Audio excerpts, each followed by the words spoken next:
I'm Jim Tech. You're watching Now Media. With me, we have Gary Toft and Tanya Spakonia from Fortis, BC. Thank you for joining me today. Good afternoon, Jim. Maybe give us an update on the wildfire that's happening out there at the Kelowna Airport first, and then we'll get into what we're going to talk about today. Yeah, so we're thinking about everybody who's been impacted. There's the Whaling Creek wildfire in Kelowna. We know that there's been some evacuation alerts and that there are some people on standby to be evacuated. Gary, I think you have. Yeah, the Kelowna Fire Department asked us to turn off power in that area. It affected about 1,000 customers yesterday, which of course we did to support firefighting activities. We were able to get power back on for about 3/4 of those customers in about an hour. And this morning at 1:30, we were able to restore all the remaining power to our customers. That's awesome. And the reason that you turn off the power, obviously, if lines go down, then it could actually spark more fires. And we want to keep firefighters safe as well if they're in that area. Yeah. The reason that we're talking today, Gary and Tanya, maybe to explain your roles, but we're talking about new energy generation projects to help meet customer needs into the future here. And you're going to support some economic development while you're doing it. Yeah, so just to introduce myself, I'm Tanya Spakonia. I'm Director of Resource Development. My team and I work on a number of different initiatives in the company on project development work, and we're leading this call for power for the electric side. And I'm Gary Toft. I work in corporate communications, so I support Tanya and her team in sharing information about the call for power. Yeah, and we're all needing more power, and we see with this AI revolution that's going on as well, EV mandates and stuff like that. Power is the big thing, right? Energy is everything, and obviously electricity leading that charge. And I have solar on my roof, and I drive an electric vehicle, so the more that we can do. And you're actually reaching out to the business community to get them to join in and start creating more power. We kind of lost you there for a second. Oh, did you? I was just talking about, like, you've reached out to the business community for calls for, like, to see if people want to join in or with to... the population growing in Kelowna and with more economic development in Kelowna. And as you mentioned, more people are driving EVs. We're seeing more housing densification that the province has asked for. And generally speaking, more energy demands. So we're taking steps to meet that. So you sent out requests for expressions of interest, and you're looking for about 1,100 gigawatt hours. Yeah. 1,100 gigawatt hours, and you got expressions for about 20,000 gigawatt hours. So that sounds like a pretty good response. It's huge. Yeah, we're very pleased with that response. It's a lot of energy. From the utility standpoint on the electric side, our annual energy demands around 4,000 gigawatt hours. So we're looking at adding 1,100 gigawatt hours, which is about a 20% increase. So in comparison to what BC Hydro is doing, this is pretty much the same. BC Hydro has around 55,000 gigawatt hours. They're much larger. And they're looking to add, 15,000 gigawatt hours over the next 5 to 8 years, which is with Site C and their 2 calls for power. So we're in about the same ballpark and how much we want to add on to our. So this request for expressions of interest, this is for green energy, right? This is like you're looking for wind power in this current request? Correct. So the expression of interest was to look for resources that are under the Clean Energy Act. When we went out in the fall of 2024, we did note that we were looking for resources that can deliver energy during the winter months. So both the electric and gas utility, we have peak and higher demand during the winter months. So we were looking for resources that deliver during the winter. And as you've seen with the BC Hydro call, wind is the type of resource in our region. Geographically, where we are, wind is the right resource to bring on for meeting the winter needs that we have. As people drive to Vancouver, obviously they see that wind farm that's up there on the connector there. Is that where you're looking to put wind? More wind is up there where it's more windy as opposed down in the valley floor in that? Yeah, so we can't really talk about the exact details of the projects, but these projects have Met Town data, and we're looking around the North Okanagan region. and obviously would be where the wind is blowing, correct? Yeah. There you go. Is battery a part of it as well? Like I know that, I don't know if you guys ever follow Tony Seba. Do you know Tony Seba from Rethink X? Yeah. You know, his Yes. big thing is it's all about solar and battery. Like it's the U curve on the more, you know, like obviously in Alaska it works, you just need more batteries. And is battery a part of this solution in the wind one as well? Well, we're actually looking at battery separately. So we had it approved in our portfolio in 2011 long-term resource plan to add battery eventually in the next 10 years. This was in 2021. So we are looking at adding a battery project on our system. And battery is really important because it delivers on demand. So we're looking at these 4.5-hour batteries where we can add, meet super peaking events. We call these events where it's really hot or really cold, where we can bring the battery on for 1 or 2 hours and then recharge it. We are not directly linking it to wind at this time, but it will be part of our overall system.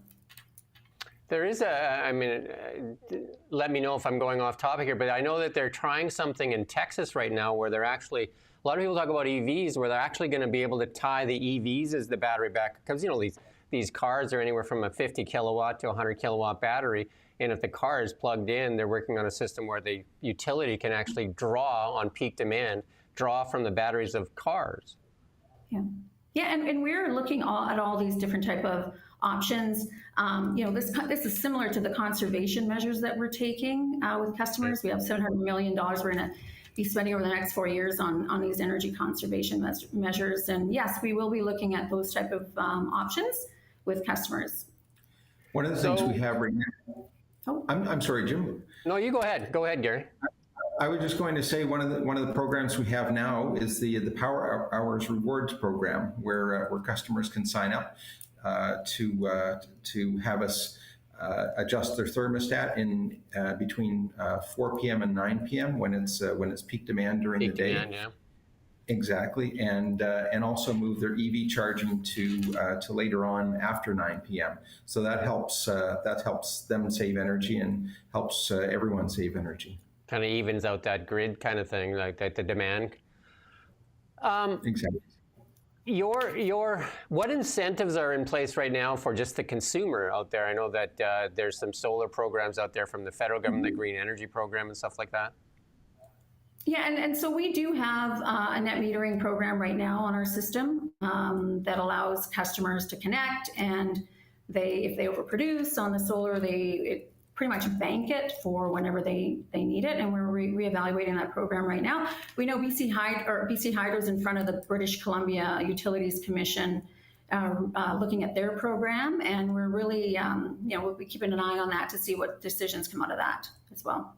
Yeah, because right now they're offering, I think, a $5,000 grant on solar install and on battery install. Yeah. So we'll be evaluating that again with our customers.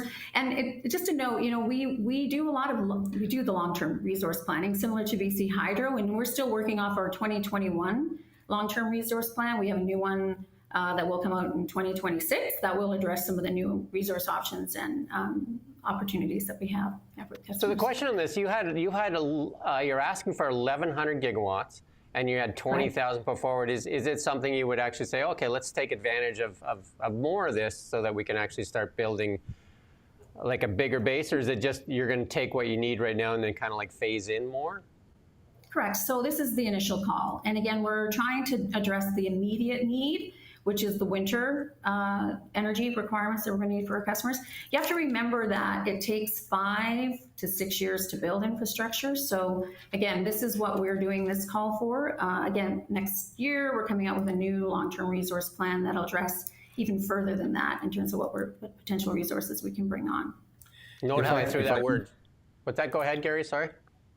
I was just going to say, if I can add to that, what's important for us is that as you see increased demand for electricity and energy grow, we want to grow our energy systems at the same rate. And the reason that's important is that if we get too far ahead of how our customers are growing their needs, we take on infrastructure, and that can put upward pressure on people's bills. So we want to make sure that we're very mindful as customers' needs grow, we're growing at the same rate. Yeah, and I would just add, Go ahead. I'll just add this balanced approach, because we do have to take a measured approach to this. And again, it takes 5 years to build or 6 years to build. We have to build, kind of grow into it with our demand as well. And that's where these different forecast loads that we have come into play. One of the negative comments out there from quite a few individuals actually is on the EV mandate, and saying there's not enough power in the grid for that, and how are we ever going to do it if we force that upon people? How do you project that? Like, how do you see that load coming on, and how do you see that like pulling? Because I also know, like, I mean, I'm on net metering. I like in the summer we bank a bunch of credits, and in the winter we get to draw on those credits, and it's actually been great. I've been on solar it's been, I think, almost 2 years now, so it's been great. But I also know that most EVs charge in the after peak time, and so that's when the grid is not as high demand. Yeah, and I think we're looking at that. We had some estimate in there, and even in the 2021 LTIRP on what we were going to see for EV load.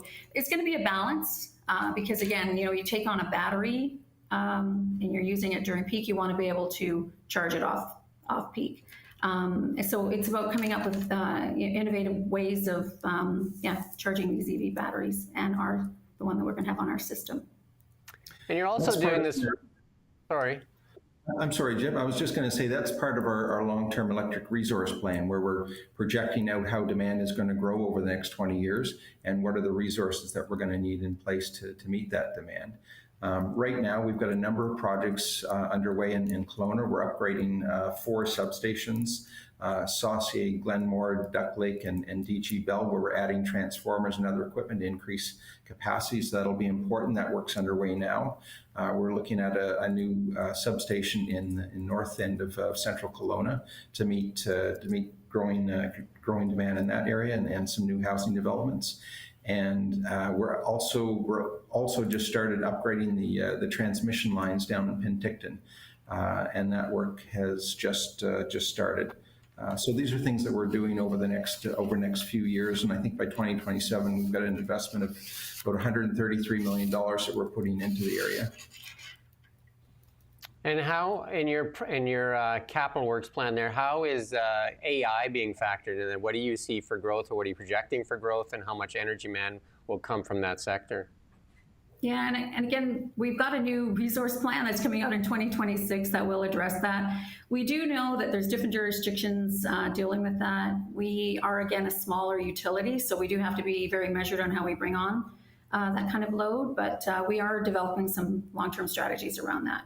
And they will be outlined in our 2026 long-term resource plan. And also, seeing your program here, you're saying part of this is to support economic development, and then there's a portion of this that is where Indigenous businesses are involved.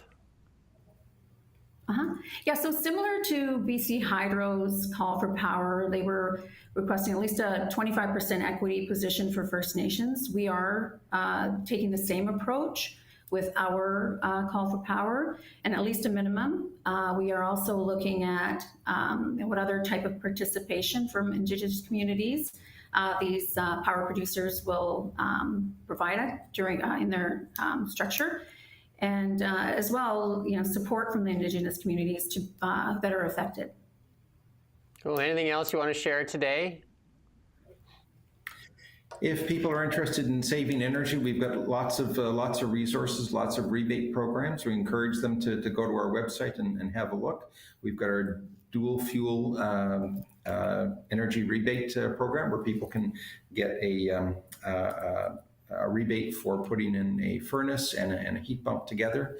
There are rebates for people who want to maintain their appliances, their gas and electricity appliances, and of course there's help as well for people who want to upgrade and make their homes more energy efficient, whether it be adding weather stripping, changing their lights, or adding insulation. So there are lots of opportunities there to save money and save energy.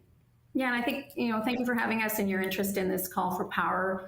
You'll be seeing more in the coming months on our next steps, and we'll be out maybe Q1 of next year with some of the projects. And the website address, fortisbc.com or .ca? I think it's .com, isn't it? .com, that's right, fortisbc.com. We're just going to pull up that website here.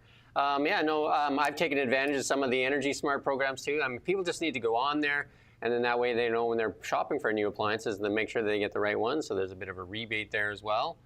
And obviously, and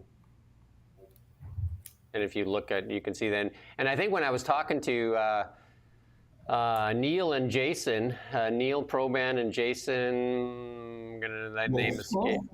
Wolf, that's right, Jason Wolf. We talked about RNG, right? Renewable natural gas as well, right? So lots on the fortisbc.com website too, and you guys are also on X at FortisBC, and then especially if you're in the wildfire stuff, that you can check that as well all the time, right? Yeah, that's right. And we welcome any questions. Just give us a shout. So for people looking to get their own energy, like I did with SolarNet, do you know when you'll have anything new up there where there might be something that's similar to what's going on with BC Hydro? Yeah, so again, we're watching how this procedure plays out. I think they've got another 6 months in there, and I think we'll be coming out with some information shortly, or even in the new year. Awesome. But again, for folks like yourself, Jim, who are interested in participating in the net metering program, we encourage them to go to our website and look at that, and maybe put in an application. Yeah, that net metering program is awesome, and that's for a lot of people that are looking for battery backup. That is a big battery. You just put it right back into the Fortis battery. Yes. The biggest battery there is. They give you a little credit, and like I said, it's a couple of years now, and it's been one of the best decisions ever. And I use the Canada Greener Homes interest-free loan as well. Oh, fantastic! So I basically traded my power bill for a payment on the solar panels. That worked out well. Great deal. Seems like a no-brainer, right? Yes. So, especially when I have the gas station, I drive an EV, I have the gas station on my roof. I don't know. Couldn't get any better than that. It's perfect, and what it does is it reduces the demand, the peak demand. So that means that we can save our other customers a little bit of money as well. Yeah, and I think like that thing in Texas, I find very, very fascinating what they're doing. Just like helicopters, like wildfires. We talk about wildfires. When there's a wildfire, the helicopter will actually go to your pool. Like if they're not near a lake or something, they'll just go to swimming pools. They'll just draw from wherever they can. And that's the similar type thing what Texas is doing. They're actually pulling from homes that have battery backup, or they have a EV plugged into the grid. Then they can just draw from there and during those peak times, instead of having, because there's those peaker kind of plants that go on power generation. Those ones they fire up a natural gas plant or something like that in peak times, and they don't have to fire them up as much if they can actually draw from like battery backup there. Yeah, and it's making sure the whole system can work together. That's right. Yeah, it's kind of a complex thing. People should learn how electricity works. It's kind of cool, actually, right? Yeah. It is. It's on demand, a little bit different than other fuels. Yeah. Anyway, just a little thing, like when we get gasoline from, say, Edmonton, and actually that molecule flows all the way to here. It takes a while to get here, whereas electrons are there. Are immediate, correct. And that's the importance of our long-term planning. We have to make sure that we have the energy that our customers need when they need it. Yeah, there you go. Phased in. Notice how I threw that in there, phased in. There you go. I thank you for your time, Gary and Tanya. And again, for people out there, fortisbc.com, check for rebates, all kinds of rebates, especially when you're changing out some of your stuff in your home. And that there, he's got the rebates actually pulled up there. So clothes, washer and dryers, thermostats, heat pumps, EV charging, all that kind of stuff. You can take advantage of all those things. And of course, one of the unique things about British Columbia is the net metering that's available. So correct. Cool things. All right. Thank you. Thank you so much for the time, Jim. Thank you. All right. And thank you.